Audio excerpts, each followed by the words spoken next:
Jadi gini Bang Bonang, gua tuh heran ya, libur dikit dia ngambek.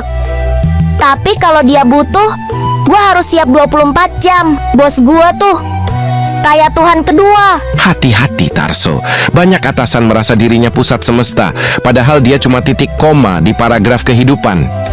Yoi, cuma koma, tapi ngerasa kayak titik akhir. Ini bukan cuma soal pekerjaan, tapi soal pemahaman. Manusia bukan mesin produksi, karyawan bukan budak, hak istirahat bukan kemewahan, tapi kebutuhan. Gua tuh kadang mikir, kenapa ya ada bos yang lebih mikirin jamnya sendiri daripada jam hidup orang lain? Karena sebagian orang masih mengira membayar gaji sama dengan membeli hidup. Padahal membayar gaji hanya bagian dari kontrak kerja, bukan kontrak jiwa. Wah, ini nih kayak beli nasi padang tapi nuntut dapat gratis, rendang 3, kerupuk 5, es teh manis refill seumur hidup. Inilah titik lemah peradaban korporasi kita. Banyak yang bisa menghitung waktu kerja, tapi tak paham makna kelelahan.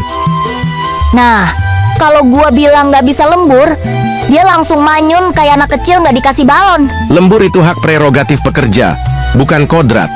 Kalau kau menolak lembur karena lelah, itu bukan pembangkangan, itu tanda kau masih manusia. Bener bang, kadang gua butuh recharge, bukan cuma HP yang harus dicas, hati dan nyawa juga. Tarso, hidup yang sehat itu bukan yang kerja tanpa henti, tapi yang tahu kapan berhenti untuk hidup. Dan bos yang baik itu bukan yang cuma kasih target, tapi juga kasih waktu buat napas. Kita perlu revolusi berpikir, jangan jadikan manusia hanya alat ekonomi, hormati waktunya, pahami emosinya, dan dengarkan keleluhannya. Betul, karena karyawan juga manusia, bisa capek, bisa kesel, bisa jatuh cinta, gak cuma robot, disuruh kerja terus. Kalau semua pekerja dipaksa lembur tanpa peri kemanusiaan, maka sesungguhnya kantor itu bukan kantor, tapi kandang kapitalisme liar. Buzet, kandang kapitalisme liar bang, tapi dalam sih. Buat para bos, ingatlah, karyawanmu bukan hanya angka di spreadsheet.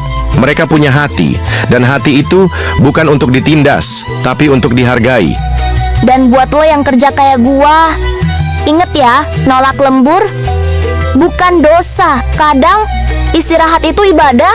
Karena hidup bukan cuma soal produktivitas, tapi juga kebermaknaan. Jadi gini guys, kalau lo bos, jangan egois. Kalau lo karyawan, jangan takut. Kita semua berhak buat hidup yang lebih waras dan manusia